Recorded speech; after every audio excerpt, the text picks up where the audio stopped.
Friends, ఈరోజు chicken fry చేస్తున్నాను.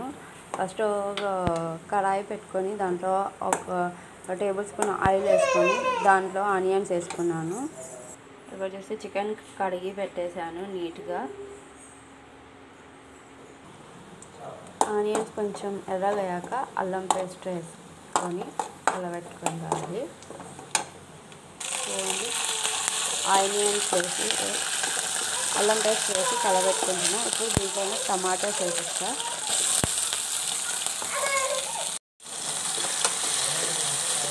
ఇప్పుడు దీంట్లో కొంచెం సాల్ట్ వేసుకోవాలి.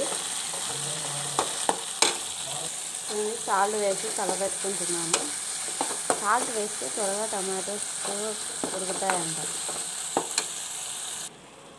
ఇప్పుడు దీంట్లో కొబ్బరి పొడి, కొంచెం ధనియాల పొడి, కొంచెం కారము, కొంచెం దాల్చిన చెక్క పొడి, ఇంకా చికెన్ మసాలా వేసి కొంచెం వాటర్ వేసి ఉడకబెట్టుకుంటున్నాను. మసాలా వాసన ఏమి ఉండకుండా కొంచెం చూడండి.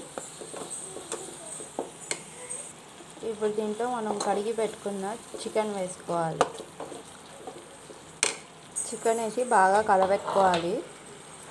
చూడండి, ముక్కలకి బాగా మసాలా అంటుకునేటట్టు బాగా కలుపుకొని కొంచెం ఒక హాఫ్ గ్లాస్ వాటర్ వేసి ఉడకబెట్టుకుందాం.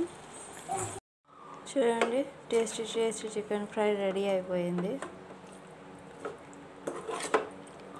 ఇప్పుడు పెట్టుకొని తినేద్దాము.